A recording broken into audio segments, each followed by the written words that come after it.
Sejam bem-vindos ao nosso 7º episódio da 2ª temporada do Movimento Maternar. Esse podcast que é feito para você que é mãe, para você que se importa com uma mãe. Agosto chegou e com ele uma campanha super importante que é o Agosto Dourado. Vamos juntos buscar informação e levar informação de qualidade para você que é mãe e principalmente para você que está ao lado de uma mãe, apoiando ela nessa caminhada. Para falar sobre esse assunto tão importante, duas queridas integrantes do Movimento Maternar. Vou deixar que elas se apresentem para vocês. Aqui comigo hoje a minha amiga querida Bárbara. Seja muito bem-vinda, Bárbara. É um prazer ter você aqui de novo, dividindo esse momento comigo. Obrigada, Lorena. Eu sou Bárbara, ginecologista e obstetra, membro do Maternar e a mãe do Joaquim, né? Então esse assunto para mim é importantíssimo. Tenho certeza que a gente vai hoje dividir informação de qualidade e levar ainda mais informação para quem nesse momento está buscando essa informação. Ela tinha combinado comigo na primeira temporada que em agosto ela voltava. E a gente fez esse compromisso e vocês sabem aí de casa que quando a gente faz um compromisso aqui nesse podcast a gente cumpre. Então hoje ela está aqui falando sobre esse tema tão importante. Promessa feita, promessa cumprida, né, Carol? Prometeu, a gente cumpre, né? Olá, meu nome é Carol Alves, enfermeira obstetra e consultora em amamentação. Será um prazer trocar com vocês hoje o máximo de conhecimento. Tenho certeza disso. Bárbara, vou começar esse nosso bate-papo com você. Durante o pré-natal, as consultas, a gente tem alguma coisa que a gente possa fazer para começar a se preparar para esse processo da amamentação? Com certeza. Eu acho que o pré-natal ele vai muito além de fazer exames, assim. A gente orienta desde a época do pré-natal, não só nós, enquanto médicos obstetras, né, mas a gente direciona toda uma rede de apoio.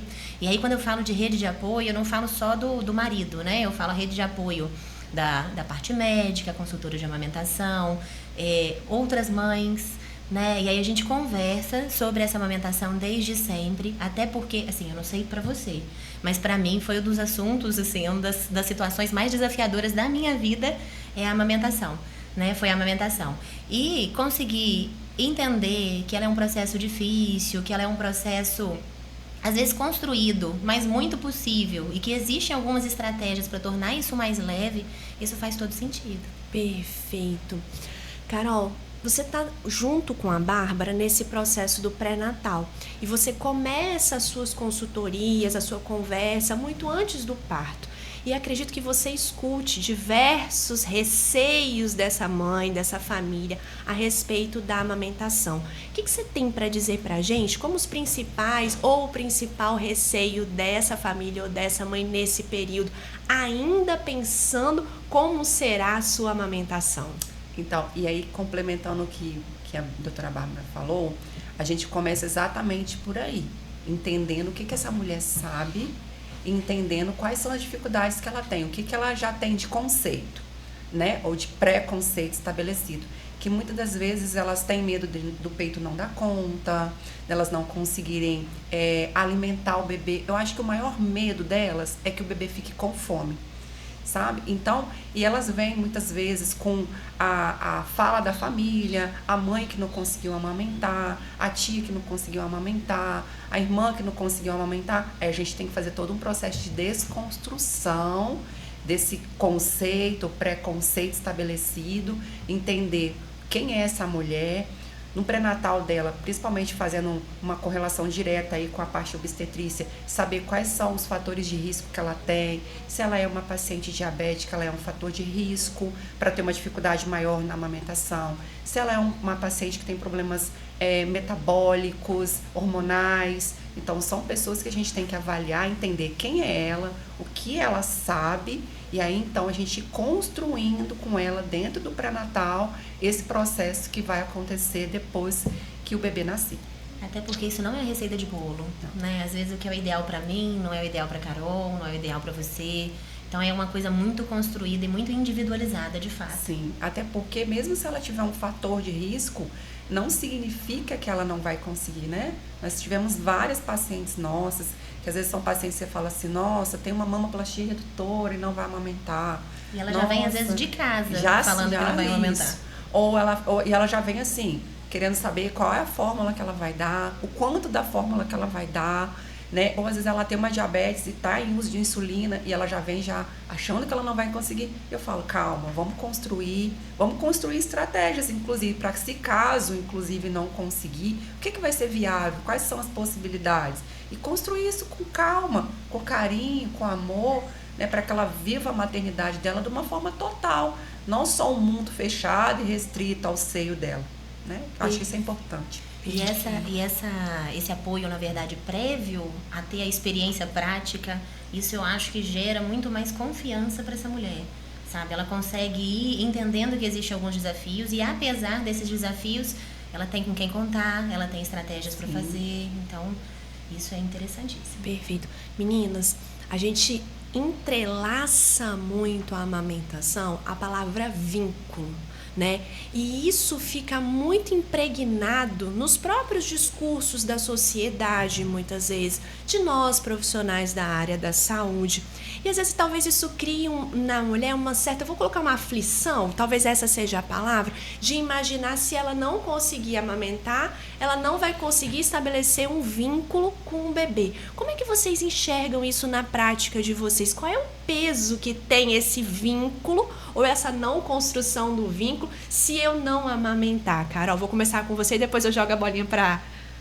Isso é muito importante, que às vezes a paciente vai achar, a gestante ali vai achar que se eu não amamentar, então o meu bebê não vai ter um elo forte comigo, o meu elo está correlacionado a isso, e não é só sobre a amamentação. É lógico que quando a mulher ela pare, a parte hormonal ela traz para a mulher instintivamente esse senso de proteção, de cuidado, né? A ocitocina faz isso, posteriormente a prolactina vai fazer isso, e independente se houver uma disfunção hormonal relacionada a isso, isso não significa que o bebê dela não vai ter um elo afetivo com ela, né?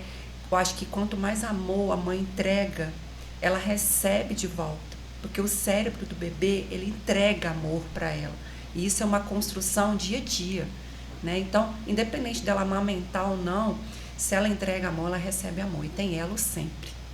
E a liberação hormonal, ela está atrelada a isso, né? Independente do amamentar ou não. Óbvio que a ocitocina que ela falou é o hormônio que ejeta o leite e é o hormônio do vínculo, mas você amamentar no peito, ou por exemplo, na cesariana, que a gente faz o contato pele a pele, que às vezes a criança não consegue amamentar de imediato, mas tem aquele contato pele a pele, também já é o suficiente, também é o ideal. Então a gente tem que orientar muito mais sobre o cuidado de estar próximo, do acolher, do amar, e a gente produz os hormônios da mesma maneira. Perfeito. Bárbara, na prática clínica, quais são os principais, vou colocar, sintomas ou problemas que essas mulheres têm nesse início da amamentação?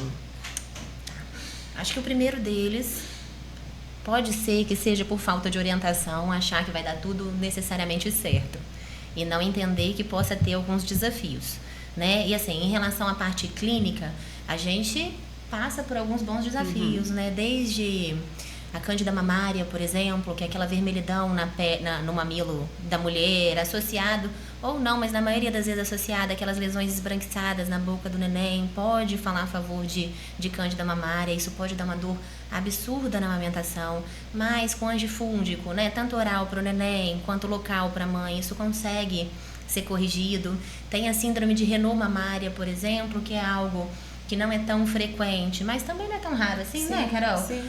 Que ela faz uma vasoconstrição ali no mamilo, o mamilo fica muito esbranquiçado ali no pós-amamentação, ou quando ela está um pouco mais estressada, ou num ambiente um pouco mais frio, e isso pode dar uma dor muito grande nessa mãe, mas existem algumas possibilidades de correção, né, de correção do estresse, correção do frio, às vezes a gente usa alguns vasodilatadores, existe a mastite, que é a infecção mamária, que pode ser evoluída ou não por um abscesso mamário, onde a gente tem que intervir de maneira precoce com alguns antibióticos, de maneira geral oral, né? E de maneira geral não precisa ser cirúrgico, mas às vezes quando evolui para abscesso, isso precisa ser corrigido cirurgicamente, além dos antibióticos. A diminuição a hipoprodução, né? Seja por algum tipo de cirurgia ou aquele bebê que nasceu um pouquinho precoce por alguma comorbidade materna. E isso também pode ser corrigido com uma boa consultoria de amamentação, por alguns estímulos adequados dessa amamentação. Às vezes, por colocação temporária mesmo de fórmula, né? E depois resgatar essa amamentação. Existe o aumento excessivo da produção desse aleitamento, eu acho que esse é o maior desafio, né, Carol? É o maior desafio, que é a hiperlactação, né? A hiperlactação, a paciente às vezes produz demais. E assim, a gente tem algumas possibilidades de tratamento, como colocação de gelo, estímulo a essa amamentação de maneira mais adequada. Enfim, tem alguns processos que são mais desafiadores, mas de maneira geral eles são possíveis de corrigir. Perfeito. E na prática, Carol, o que você percebe que são os principais desafios ali naquele primeiro contato mãe e bebê? No primeiro contato mãe e bebê, eu falo que é exatamente essa fala que a Bárbara trouxe, que é você achar que você não vai ter dificuldade nenhuma é um problema. E você achar que vai ser impossível é outro problema. Principalmente quando você estiver em contato com o bebê. Porque quando você entra em contato com o bebê, ele não sabe pegar adequadamente, pegar certinho, ele não abre uma boca grande a maioria das vezes, né? E a mulher também, ela tá ali tentando se acomodar. Eu falo que é uma dança. Então é como se um estivesse dançando para um lado e o outro dançando para o outro. Mas daqui a pouco eles vão se aproximar, eles vão conseguir entender qual é o ritmo de cada um. Então, até a gente entender qual é o meu ritmo, como que eu pego o bebê, como que eu seguro a mama, como que eu posiciono o bebê e como esse bebê, como eu entendo como ele abre a boca, até essa dança casar, é um desafio. E ali é um passinho de cada vez. Eu falo, vai agora, não conseguiu, daí daqui a pouco tenta mais um pouco, vai daqui a pouco tenta mais um pouco. E aí, o estado emocional, o apoio ao entorno vai fazer muita diferença para que a mulher ela construa dentro de si uma confiança. Não, peraí, eu vou conseguir, é devagar, tá difícil. Então, essa dança, conseguir colocar o bebê para mamar, começar a ter confiança, ter que esse processo ele tá acontecendo, esse é o maior desafio inicial. Depois virão os outros, né, que são as complicações que ela apontou, que podem acontecer ou não, mas que vão vindo e a gente vai intervindo conforme o que for acontecendo com cada uma. Então, basicamente, o inicial é você conseguir, de fato, posicionar, entender o tempo do bebê. O bebê dorme muito, as primeiras 24, 48 horas. É esperado um bebê sonolento. Raros, né, Bárbara? A gente que tem muito bebê. Raros são bebês que não precisam ser acordados, que a gente chama de bebês solicitantes, né? Ele solicita livremente. A maioria das vezes não. E aí a mulher, ela fica assim, num estado de desespero, tá com fome, tá dormindo e não acorda, meu bebê tá com fome, eu não vou ter alta desse hospital, como que vai ser em casa? E aí fica aquele medo. Quando o bebê pega, a pega inicial de um bebê é uma pega leve ainda. Ela não vem com uma força. Às vezes nem todo bebê ele faz uma sucção com uma força a ponto que a mulher sente, chega o peito, dá uma fadigada. Não, às vezes é uma pega mais discreta. Aí ela fica com medo, será que pegou? Será que mamou? Será que não mamou? Então, será que encheu a barriga e não encheu a barriga? Então, essa dúvida inicial é comum e eu acredito que seja a maior dificuldade entre elas. Perfeito. Meninas, se a gente pudesse dar uma dica, orientação, um conselho para essa mãe que está ouvindo a gente agora, está passando por essas dificuldades e pensa nesse primeiro momento em desistir, o que vocês falariam? Posso falar? A minha experiência de amamentação foi muito difícil, sabe? E eu tinha muita dificuldade para poder amamentar, meu menino solicitava muito, chegava um período do dia que ele estava um pouco mais solicitante, assim, mais irritado. Na madrugada, era de hora em hora para amamentar e eu ficava muito cansada. Então, tinha algumas noites, algumas madrugadas que eu falava assim, eu não quero mais amamentar. Eu não quero mais. E aí meu marido falava assim, eu entendo que você não quer amamentar. E tá tudo bem se você não quiser amamentar. Mas vamos decidir isso amanhã. Vamos amamentar hoje.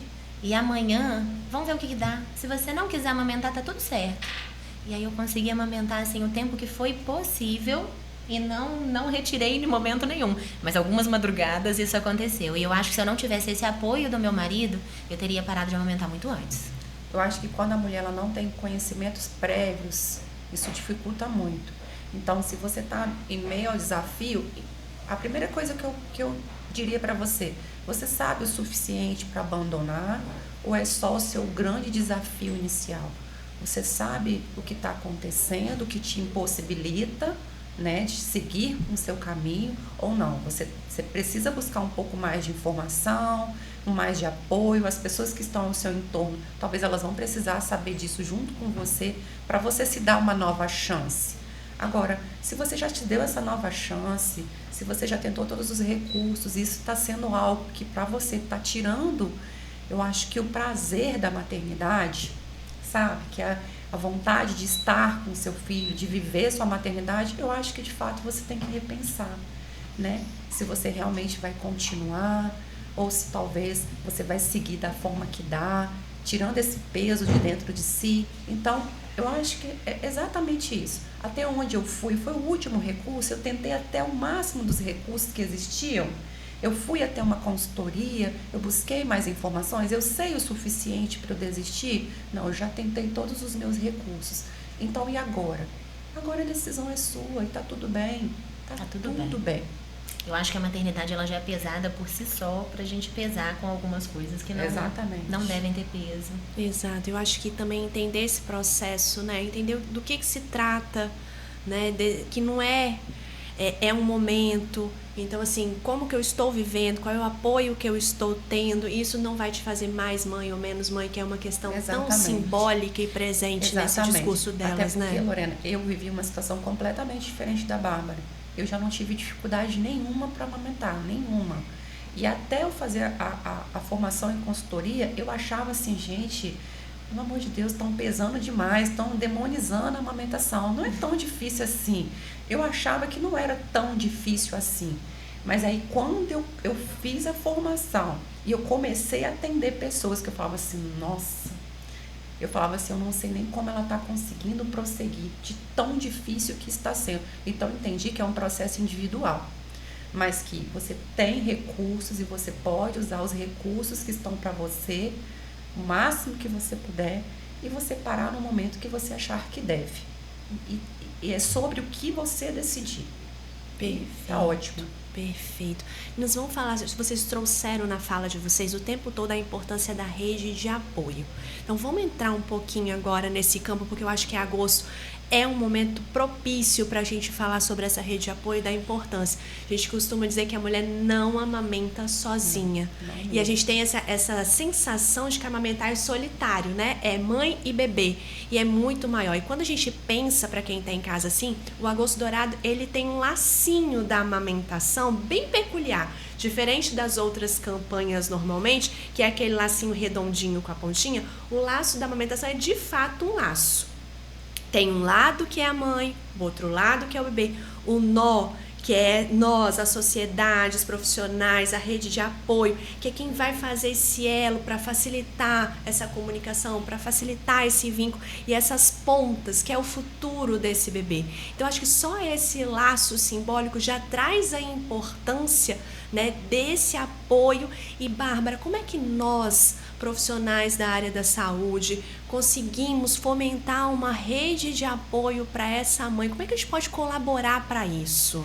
Nós, enquanto profissionais de saúde, nós somos educadores, né? Então, eu acho que vai muito além de estar ali na consulta, de conversar durante a consulta. É dar esse apoio à mãe, mostrar para ela o que ela pode fazer além, mas estimular a ela ir para essas rodas de conversa, conversar com os próprios familiares para eles entenderem a importância que eles têm nesse processo, direcionar, entender se ela tem alguma questão específica que ela precise tratar e tratar com a individualidade dessa mãe. Então a gente é um papel fundamental. Perfeito. Carol, eu vou trazer essa parte da rede de apoio, né? Dos avós, do pai, das pessoas que estão em torno da outra mãe que talvez não pôde amamentar ou não escolheu amamentar também. Vamos falar a respeito disso, porque assim, eu acho que você, Bárbara, e eu no consultório, a gente escuta muito aquelas histórias assim. Talvez se eu tivesse tido um pouquinho mais de apoio, que foi o que a Bárbara trouxe no discurso dela, eu não teria desistido tão cedo. E a gente sempre escuta assim, desiste, tá muito sofrido pra você, né? Não faz isso com você, ou então seu leite é fraco. Não adianta a gente dizer que esses discursos não perpassam, porque perpassam. Eu sempre brinco com as meninas assim no pré-natal psicológico, olha, eu tô preparando você para os discursos que vão vir. Pode ser que não venham, e glória, porque a gente está trabalhando todos os dias para que esses discursos minimizem ou cessem. Mas a gente sabe que ainda são discursos presentes, né, Carol? Então, como preparar essa mãe, esse pai, essa família para poder lidar com essa rede de apoio para essa mãe que nesse momento amamenta? Eu tenho uma estratégia seguinte. Primeiro que eu tiro o pai da posição de apoio. Eu coloco o pai na posição de responsável junto com a mãe. Eu coloco o pai no lugar de dividir todo o processo da maternidade junto com a mãe, todo. Desde a amamentação, parto, Bárbara sabe bem disso, que eu pego no pé deles. Porque eu mostro para eles que um pai que olha de fora como o bebê está entrando, um pai que conta as fraldas, que sabe quanto de xixi que o bebê fez, ele está somando o raciocínio crítico junto daquela mulher para saber se aquela amamentação ela estava evoluindo de forma positiva ou se ela precisa de uma intervenção profissional, inclusive, se necessário for. Então, eu coloco ele nesse lugar ativo. Não de só incentivar, não só de incentivador, mas de responsável. Se lá na frente essa mulher entrou com um desmame precoce, ou se essa mulher, ela por acaso, ela não conseguiu mais, é nós, eu e meu esposo, a gente não conseguiu, gente, nós tentamos, nós acordamos à noite, nós. Então, a primeira coisa que eu faço é tirar o pai desse lugar de apoio, só apoio, eu coloco ele inteiramente como responsável junto com ela. E a partir dessa construção eu falo, e você é responsável pela segurança. Então, ser segurança, eu falo assim, é como se você ficasse ali blindando a sua mulher, inclusive da sua mãe, inclusive da mãe dela, inclusive, porque eu falo, você é a pessoa responsável por blindar exatamente essas frases, porque você está recebendo conhecimento junto, você está recebendo todas as informações junto, então você não é uma pessoa que a sua mulher te contou, você é uma pessoa que você entendeu o seu papel. Então a primeira construção que eu faço é essa. A segunda eu falo, já conversa com a sua mãe, já conversa com a sua sogra, já conversa com as pessoas que vão estar nessa rede, principalmente nesses primeiros 10 dias. Porque as pessoas que forem estar nesses primeiros 10 dias, que são cruciais para a amamentação, elas vão ter um forte impacto para essa mulher. Tanto para favorecer a amamentação dela ou para prejudicar. Porque elas vão ter um impacto emocional muito grande. Então, quando a gente faz esse tipo de construção, a gente já vem observando uma barreira. É como se eu quisesse que ele construísse um muro de impacto emocional para aquela mulher, para que ela se sentisse de fato muito protegida. E essa fase que ela está falando é uma fase muito importante porque ela contempla a época do blues puerperal, onde 80% dessas mulheres elas vão ter um abalo, uma melancolia, né, pós-parto, vão ter um abalo emocional muito intenso. Então, às vezes, o que aconteceria, não sei, daqui a uns 2 meses, não abalaria ela ao ponto que abalou nesses 10, 15 primeiros dias. Então, esse apoio inicial ele é importantíssimo. E ele perpassa exatamente pelo conhecimento. Então, por exemplo, o dia da pojadura, ele é um dia de boom hormonal, né? O dia da lua do leite, nossa, ele é um dia que eu falo assim, esse é o dia da caverna, esse é o dia do vale, esse é o dia que é um dia que a mulher ela pode cair no poço, então ela não pode cair no poço, você tem que construir uma ponte. Você tem que construir uma ponte para ela passar por cima disso, né? E a gente vai construindo. E a gente percebe, assim, o quanto eles são diferentes, extremamente diferentes. O pai que é posicionado, ele faz planilha, ele tem grupo de WhatsApp, ele tem bloco de notas, tá? Você vai olhar, ele tem um bloco de notas no celular, onde ele faz todas as anotações. Se eles me mandam um WhatsApp falando assim, Carol, hoje foi muito difícil para nós, essa noite foi muito difícil para nós. Aí a primeira pergunta que eu faço, quantas fraldas? Espera aí que eu vou mandar para você. Ele me manda. Quantas fraldas? Então, olha a diferença de um homem que está posicionado. E eu gosto quando os pais me mandam mensagem, porque eu vejo o quanto empenhado eles estão nesse processo. Exatamente isso, ele não é apoio, ele é parte. E imagina a segurança que essa mulher não sente. Tendo esse tipo de contato e esse tipo de auxílio, ela se sente segura, ela se sente ouvida, ela se sente importante. Então, assim... E ela se apaixona pelo marido dela de novo. Então fica a dica. Você quer se apaixonar pela sua esposa novamente, faça parte do processo. Perfeito. Meninas, o que a gente pode pensar em oferecer para essa mãe para que ela não se sinta sozinha? Para que ela não se sinta só, é a gente dar a mão. Então, a gente se dá a mão mesmo.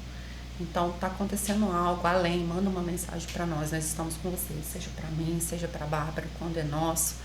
Tá acontecendo algo, compartilha com seu esposo. Então, eu sempre falo, não emudece, fala. Então, sempre a orientação que eu dou, não guarda para si. Não guarda para si seus sentimentos, não guarda para si o seu medo, não guarda para si sua dificuldade. Fala, eu não tô conseguindo mesmo, eu não sei. Não guarda para si. Fala. Que a sua fala vai ser acolhida por alguém. Então, o que a gente pode fazer agora é acolher. Isso, e eu acredito que o estímulo da escuta ativa mesmo, dessa rede de apoio que está mais próxima. Porque, por vezes, ela pode ter um pouco de dificuldade nessa fala inicial. Mas se quem está ao lado está atento e indaga essa mulher, pergunta, oferece auxílio, às vezes manda uma mensagem pra gente, fulana tá assim, não tá tão bem, o que eu posso fazer? Isso gera um conforto muito grande para essa mulher. Eu acho que essa é uma situação, uma vivência muito desafiadora para ela. Então, se ela se sente apoiada, ela se sente não sozinha nesse processo, eu acho que é esse o segredo. Perfeito. Bárbara, vamos falar sobre a licença maternidade. Hoje, e acho que a gente está aqui para discutir políticas públicas também. A gente veio falando, esse ano a gente ganhou um boom no movimento maternal, falando muito sobre isso, né? A gente trouxe essa bandeira em março, quando a gente fez o simpósio, depois no maio Furtacô a gente continuou expandindo, e a nossa ideia sempre é levar informação de qualidade e discutir o que a gente pode fazer para ter uma sociedade diferente, para que a gente possa de fato conseguir apoiar essa mãe, essa família em todos os âmbitos. Licença maternidade no Brasil hoje é um facilitador ou é um dificultador ainda para a amamentação? Eu não consigo falar assim mal da licença maternidade, porque é um período que, na minha visão, apesar de maneira geral ainda ser curto, né? Porque de maneira geral ainda são 120 dias, ela é muito necessária nesse processo, né? Mas eu acho 120 dias um tempo muito pequeno, porque a amamentação vai até 180, né? É um aleitamento exclusivo. Então, 120 dias, às vezes, quebra ali no meio da construção desse aleitamento exclusivo, e isso pode, sim, tornar um fator dificultador. Mas tem uma proposta da empresa Cidadã hoje, onde algumas empresas já são apoiadoras desse processo, onde estendem essa licença maternidade de 120 para 180 dias, e essa empresa ela consegue ter dedução de impostos. E não só para a mulher, né? A mulher tem direito, passa de 120 para 180, e o homem, ao invés de 5, acrescenta mais 15, então ele fica 20 dias em casa. O que ainda é um tempo muito pequeno, se comparado à necessidade toda dessa família. E eu digo família porque a amamentação é esse contexto inteiro, não é só a mulher, mas já é um ganho enorme. Infelizmente, não são todas as empresas que são apoiadoras, mas isso já existe, e isso eu acredito que tem como ainda a gente melhorar ainda mais essa construção.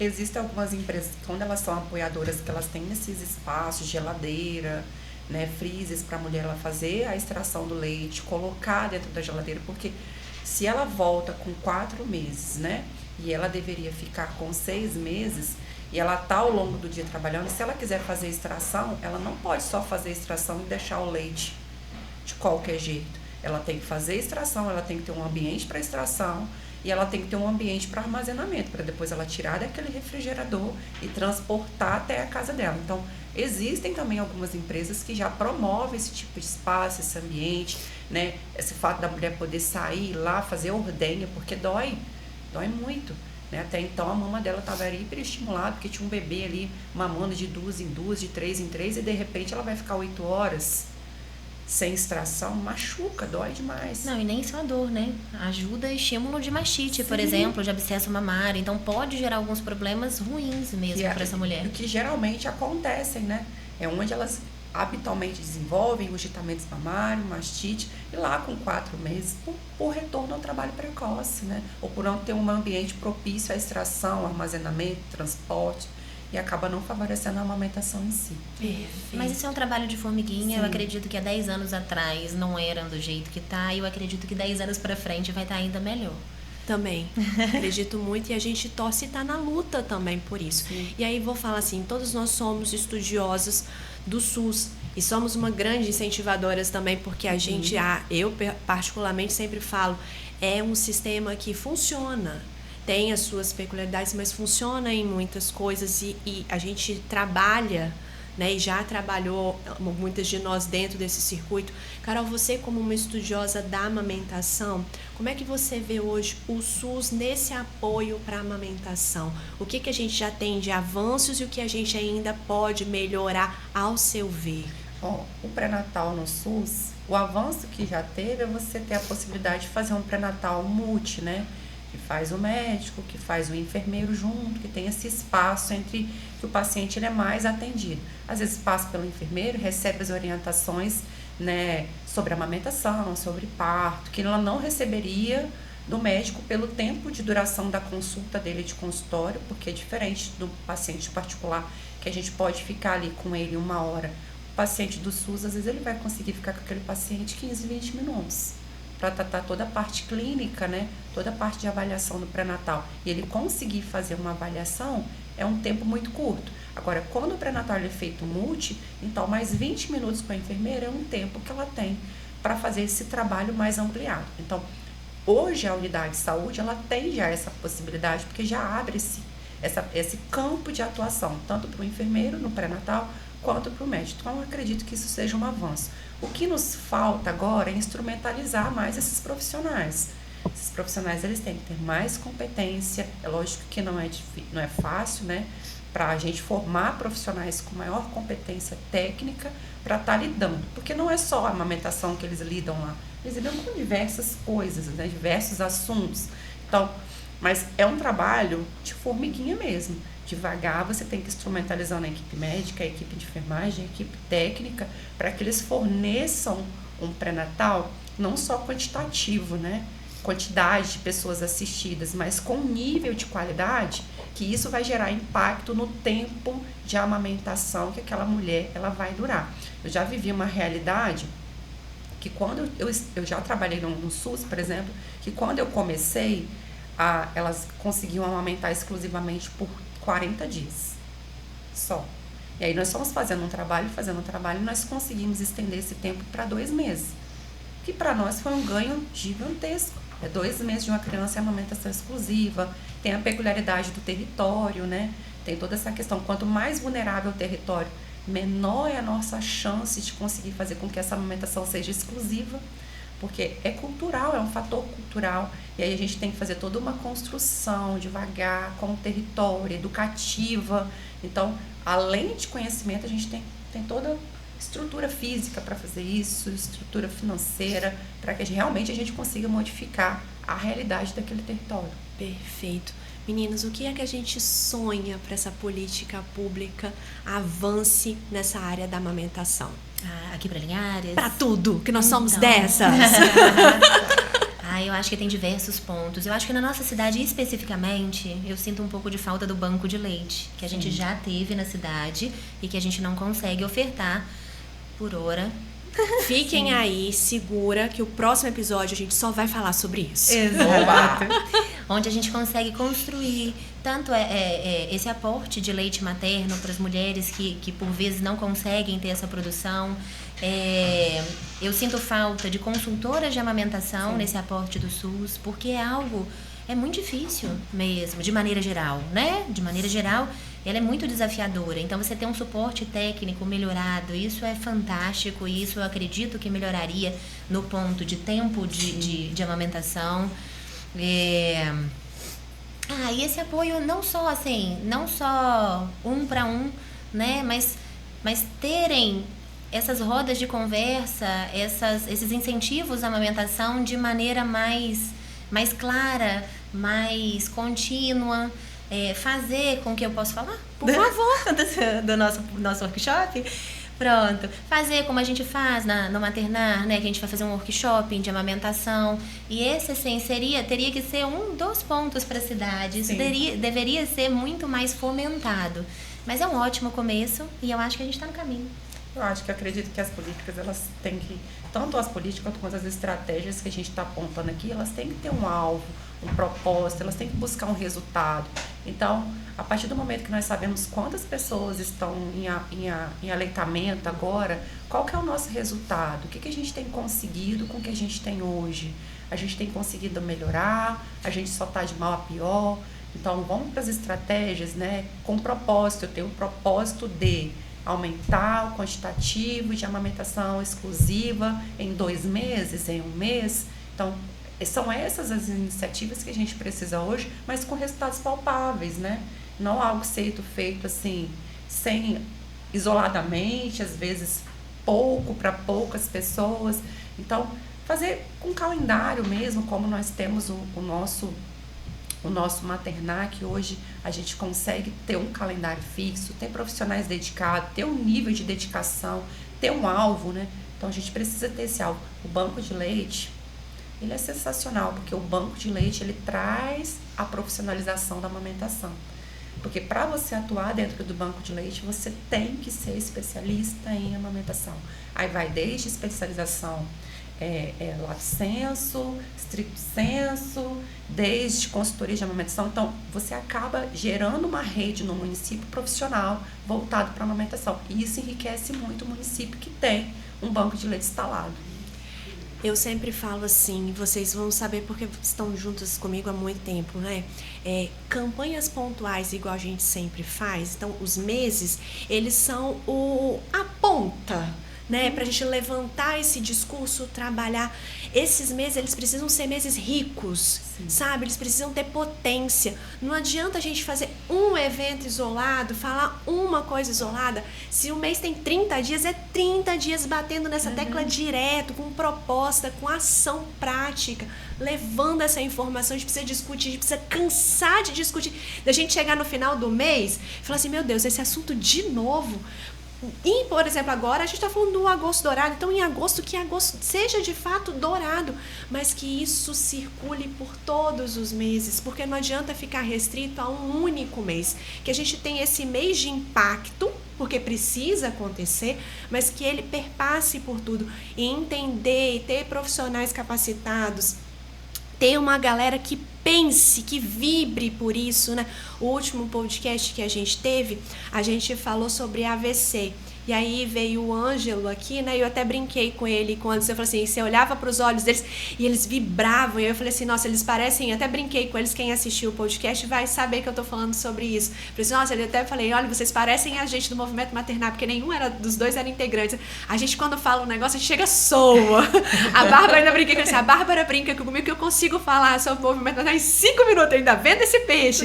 E é isso, né? Assim, o Anderson brincou comigo assim, Lorena tem TDAH, de tão rápido que ela fala, mas é porque às vezes a gente só tem esse espaço de 5 minutos, mas o nosso sangue é tão grande por isso, né? A gente vibra tanto, a gente se emociona, né? É o nosso legado, é o nosso propósito, a gente vem falando sobre isso. Então, às vezes a gente se aborrece, a gente fica bravo, a gente vai pra luta, às vezes as coisas não acontecem, a gente às vezes vai fazer uma coisa e não é aquilo que a gente queria fazer, a gente queria um pouco mais, mas tá bom que só deu 10 pessoas e vamos lá.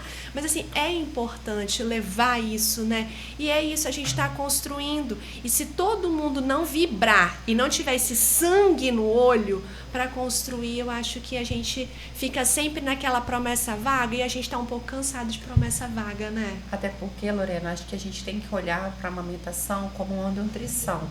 E quando a gente vê uma criança bem nutrida, principalmente falando de um território onde a vulnerabilidade é muito alta, você está falando de uma criança que, quando bem nutrida, ela vai ter muito mais condição de aprendizado, sabe? Então, ela sendo uma criança que é mais propensa a aprender, você já abre um leque de oportunidades para ela. Então, quando a gente fala da nutrição, é lógico, falando toda essa parte de vínculo, de relacionamento da mãe, de relacionamento afetivo, que isso também é muito bom para a construção da personalidade do sujeito, da construção da pessoa, mas quando a gente fala sobre oportunidades, a gente está falando de alguém que foi bem nutrido, e que deu condição para que aquele corpo ele se desenvolvesse. para que aquele corpo no futuro recebesse estímulo e rendesse. E a gente precisa de crianças que rendam, porque o que elas têm de acesso hoje, nossa, ChatGPT tá aí, meu Deus, eu sei como elas vão lidar com o ChatGPT. E tudo isso que o mundo tá aí para oferecer. Então, o que a gente faz hoje parece pequeno, mas não é. Não. É gigante. É gigante. E assim, não é só nutrição, né? Não. Só nutrição. Nutrição é super importante. É nutrição, é vínculo, é o imunológico desse bebê que vai estar bem servido, né? Então, assim, vai muito além. Esse aleitamento, ele é importante, ele nutre o bebê e ele capacita esse bebê para o mundo. Perfeito, meninas. Eu acho que a gente fecha. A Carol trouxe várias coisas pra mostrar pra gente, pra falar, mas a gente hoje queria estender. A gente conversa muito, gente. Olha, a gente já fez quase 45 minutos de podcast. Aí daqui a pouco os nossos diretores aqui, que ele não gosta que cite ele, Edu, vai falar assim: Lorena, menos, vamos lá, mais ágil. Então, assim, agora pra finalizar, né, o nosso podcast, vamos falar sobre o nosso workshop. Então, eu não vou nem fazer as perguntas que eu tava aqui, vou deixar livre pra gente conversar sobre ele. Então, assim, Bárbara, começa, Carol, depois, né, o que é, por que a gente pensou nisso, por que a gente trouxe essa ideia. Vamos começar por aí pra quem tá ouvindo. Gente, a gente vai fazer um workshop, vocês estão acompanhando nas nossas redes sociais? Hoje é dia 1º de agosto, ainda dá tempo de você fazer a sua inscrição, mas as vagas são limitadas e a gente já tá com elas, ó, apertadinha. Mas ainda dá tempo. Então vai lá no nosso Instagram, que vocês sempre acompanham, @Movimento Maternar. Tem o telefonezinho para fazer a inscrição e todas as informações. Mas agora eu vou deixar as meninas explicarem para vocês por que esse ano nós pensamos, ao invés de um ciclo de palestra, ao invés de um simpósio, um workshop. Bárbara. O workshop dos caminhos da amamentação, que nós do Maternar estamos fazendo com todo carinho para as mulheres de Linhares, não só as gestantes, mas mulheres que amamentam até 2 anos. É um workshop em prático, com vivência, tanto emocional como com bastante técnica e tática para as mulheres terem sucesso na amamentação.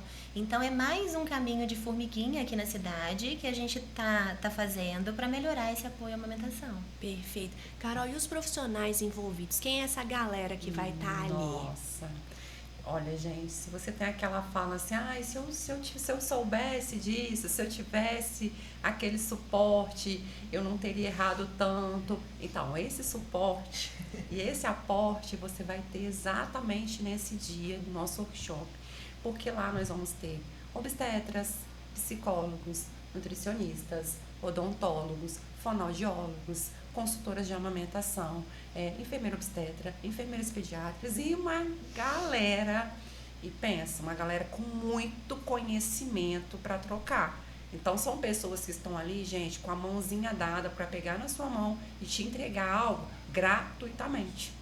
Algo que, se você fosse, eu vou dizer, não tem nenhum curso, não existe esse curso que te entregue um conhecimento tão diversificado e de uma forma tão leve, então 1 para 1, então olho no olho, contra o nosso workshop. Então, se eu pudesse dizer para você, venha, olhe no nosso do olho, entregue a sua dificuldade, nós estamos aqui para te apoiar. Perfeito. Pode bater palma? Pode.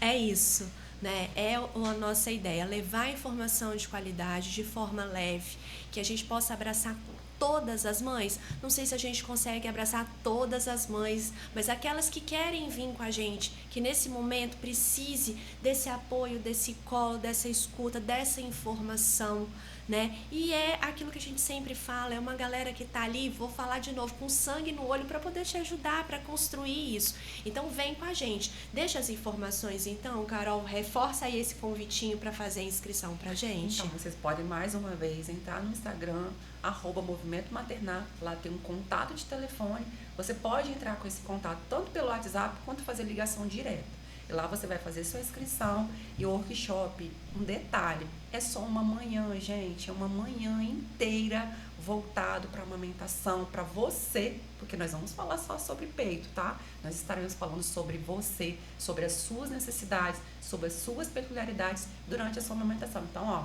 imperdível. Perfeito. Vem tomar um chazinho com a gente, né, Vai? Vem tomar um chazinho com a gente, com certeza. Meninas, não vou agradecer, tá? Porque eu volto a dizer, isso aqui é nosso, então a gente sempre fala nessa linguagem, então não tenho que agradecer, porque se é nosso a gente não vai, né? Mas queria que vocês encerrassem esse podcast dizendo para quem tá em casa, né, ou uma palavra de carinho, ou então o que vocês desejam para a amamentação, né? Qual é o sonho que essa amamentação chegue aonde, ou que a gente possa oferecer o que para essa mãe, Bárbara?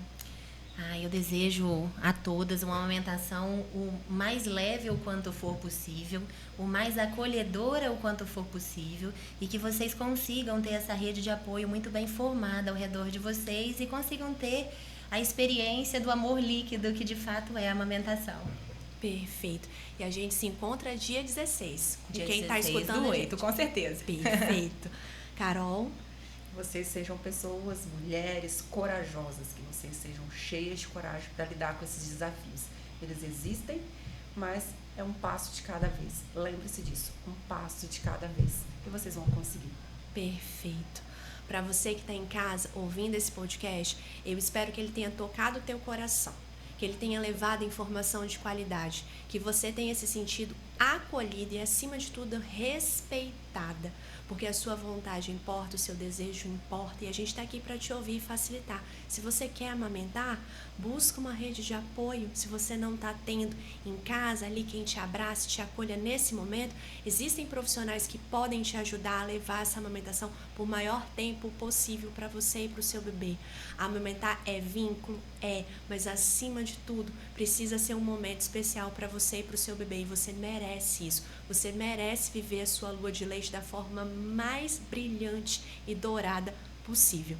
Então, se você quer mais informação, se você está precisando simplesmente de um abraço, porque você está vivendo as suas dificuldades da amamentação, vem com a gente no dia 16, que a Carol está prometendo que ela vai abraçar uma por uma quando chegar lá naquela porta do auditório da Cicobi. E a gente já deixa registrado aqui a todos os nossos parceiros que apoiaram o nosso workshop, o nosso muito obrigado, porque sem vocês esse workshop não seria possível, bem como a Faura, que está sempre junto com a gente nesse apoio do nosso podcast, porque se a gente pode chegar aí na sua casa, é porque a gente tem um parceiro que nos apoia e acredita no movimento maternar, além de 49 profissionais que vibram por esse movimento e estão sempre juntos. Então, quando a gente fala pra você, porque a gente se importa com você que é mãe e com você que se importa com uma mãe. Até o nosso próximo episódio, que o seu agosto seja pra lá de dourado.